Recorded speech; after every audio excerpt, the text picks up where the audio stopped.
அஸ்ஸலாமு அலைக்கும் வரஹமத்துல்லாஹி வபரகாத்துஹு.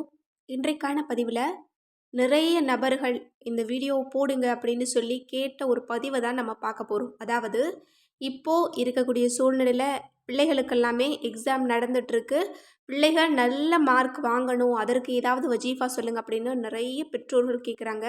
இன்னும் பரீட்சை எழுதக்கூடிய மாணவர்களுமே நல்ல முறையில் வெற்றி பெறதுக்கு ஏதாவது வஜீஃபா சொல்லுங்க அப்படின்னு சொல்லி கேட்குறீங்க. அவங்களுக்கான பதிவு தான் இந்த பதிவு. அதாவது நான் உங்களுக்கு இன்றைக்கு 2 வஜீஃபாக்களை சொல்ல போகிறேன். பிள்ளைகளுக்காக பெற்றோர் செய்யக்கூடிய ஒரு வஜீஃபா, இன்னும் பரீட்சை எழுதக்கூடிய மாணவர்களே செய்யக்கூடிய ஒரு வஜீஃபாவையும் நான் உங்களுக்கு சொல்ல போகிறேன். இன்ஷா அல்லாஹ் இதை மட்டும் நீங்கள் நம்பிக்கையோடு நீங்கள் செஞ்சீங்க அப்படின்னா 100% உங்களுக்கு வெற்றி உறுதியாக கிடைக்கும். கடினமான பாடமாக இருந்தாலும் அதில் நீங்கள் நிச்சயமாக வெற்றி பெறுவீங்க.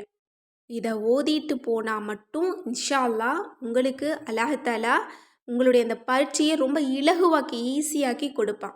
இப்போது அந்த வஜீஃபா என்ன? முதல்ல ஸ்டூடெண்ட்ஸ் பண்ணக்கூடிய வஜீஃபாவை பார்க்கலாம். அதாவது நீங்கள் காலையில் ஃபஜருக்கு தான் இதை செய்யணும். யா ஃபத்தாஹு யா அலீமு அப்படின்னு 7 முறை சொல்லிக்கணும். அதற்கு பிறகு இந்த திருக்குரானுடைய ஒரு வசனத்தை 10 முறை ஓதணும். அது என்ன வசனம் அப்படின்னா, ஃபஹம்நாஹா சுலைமான வ குல்ல ஆத்தைனா ஹுக்மவ் வ இல்மா வ சஹர்னா தாவூதல் ஜிபால யுசப்பிஹுன வத்தைர வ குன்னா ஃபாயிலீன். இந்த வசனத்தை நீங்கள் 10 முறை ஓதிக்கணும் ஃபஜரில். அதற்கு பிறகு நீங்கள் 2 ரக்காத் சலாத்துல் ஹாஜத் தொழுதுட்டு ஃப இன்ன ஹஸ்பகல்லாஹு ஹுவல்லதி ஐயதக பினஸ்ரிஹி வபில் முஅமினீன் அப்படிங்கிறத நீங்கள் 7 முறை ஓதணும். இதை தொடர்ந்து உங்களுக்கு பரீட்சை முடிகிற வரைக்கும் நீங்கள் ஓதிக்கிட்டே வரணும்.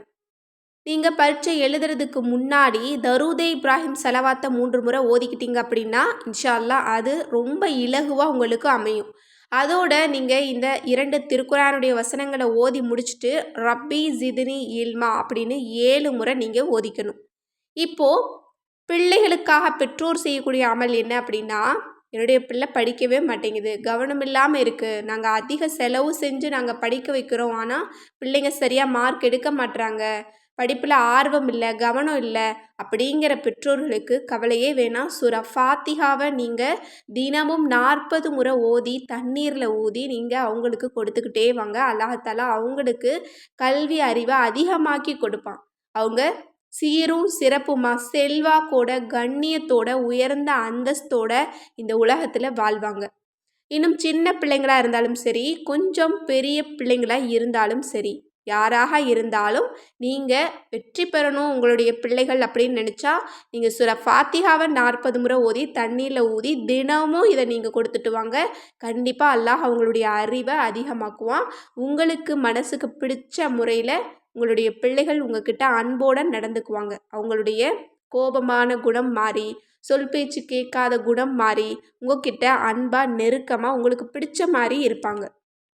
இன்னும் இதை பார்த்து எங்களுக்கு ஓத தெரியலை, எங்களுக்கு அரபி ஓத தெரியாது அப்படின்னா இன்ஷா அல்லாஹ் கமெண்ட்டில் தெரியப்படுத்துங்க.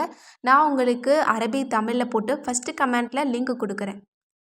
இன்ஷா அல்லாஹ் அது எல்லோருக்குமே இன்னும் பலன் தரக்கூடியதாக இருக்கும்.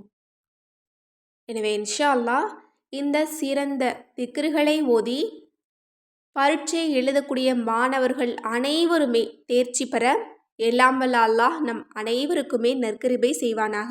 இன்னும் நம்முடைய ஒவ்வொருவருடைய துஆக்களிலும் அனைத்து பிள்ளைகளினுடைய நலவையும் நம்ம கேட்டுக்கணும். அனைத்து பிள்ளைகளும் பரீட்சையில் வெற்றி பெறணும் அப்படிங்கிற துஆவையும் நம்ம கேட்டுக்கலாம்.